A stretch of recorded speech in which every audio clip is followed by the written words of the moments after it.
नाला के कीड़ा है। नीच किस्म का वो डाकू है।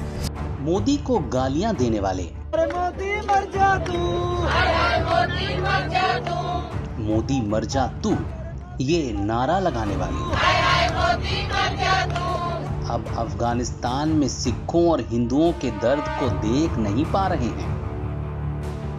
मोदी सरकार वहां फंसे इन लोगों को जिस शिद्दत से निकाल रही है उस पर कोई चर्चा नहीं है।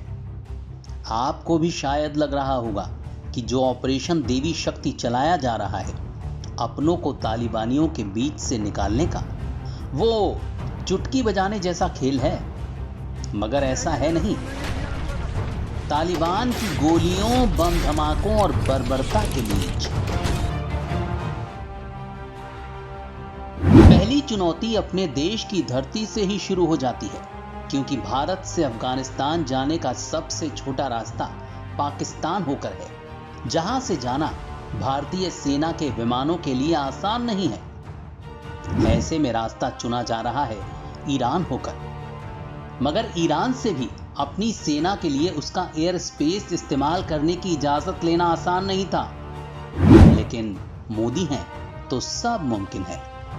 दूसरी चुनौती है कि सेना का विमान सीधा काबुल एयरपोर्ट पर नहीं उतारा जा सकता, क्योंकि काबुल में तालिबानी कब्जा है। भारत तालिबानियों पर भरोसा नहीं कर सकता, इसलिए वहां ज्यादा देर तक भारतीय सेना अपना विमान नहीं रोक सकती। तो इसके लिए सरकार ने चुना है कजाकिस्तान एयरपोर्ट को। तो तीसरी चुनौती थी कजाकिस्तान की अनुमति मिलना, लेकिन फिर वही, मोदी हैं तो सब मुमकिन है। कजाकिस्तान के साथ साथ इस काम के लिए सरकार कतर और दूसरे यूरोपियन देशों की भी मदद ले रही है।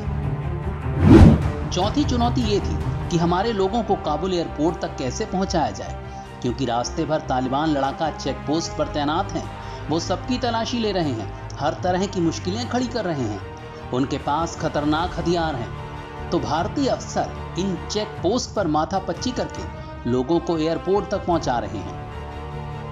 पांचवी चुनौती है एयरपोर्ट पर मची अफरा तफरी, जिसकी वजह से यहां एक जगह इकट्ठे हो पाना संभव नहीं है। तो इसके लिए इंतजाम किया गया एयरपोर्ट के पास ही एक बड़े गैराज का। भारतीय दूतावास, पीएमओ, इंटेलिजेंस और एयरफोर्स के बीच गजब के तालमेल की वजह से लोगों को इस गैराज में पहुंचाया जा रहा है और ये काम बिना रुके चल रहा है। छठी चुनौती है काबुल एयरपोर्ट पर अमेरिकी सेना की मंजूरी, क्योंकि वहां का एटीसी और सिक्योरिटी कंट्रोल अमेरिकी सेना के हाथ में है।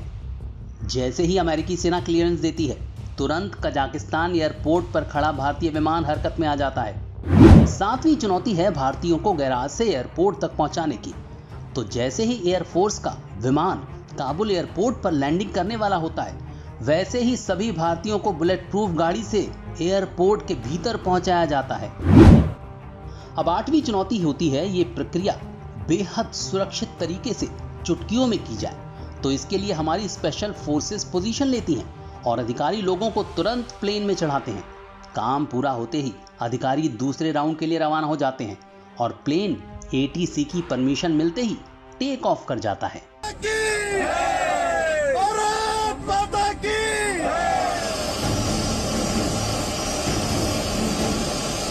मगर चुनौती यहीं खत्म नहीं हो जाती।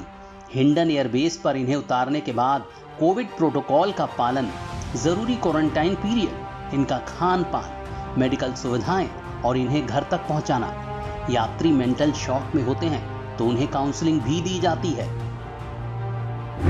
ये काम करने वाले हीरो हैं भारतीय सरकार, हमारा विदेश मंत्रालय, हमारी स्पेशल फोर्सेस, अफगानिस्तान में डटे अधिकारी और कर्मचारी और गुमनाम इंटेलिजेंस के लोग। और कमाल ये है कि इतने मुश्किल मिशन के लिए देश में एक भी ताली नहीं बजाई जा रही।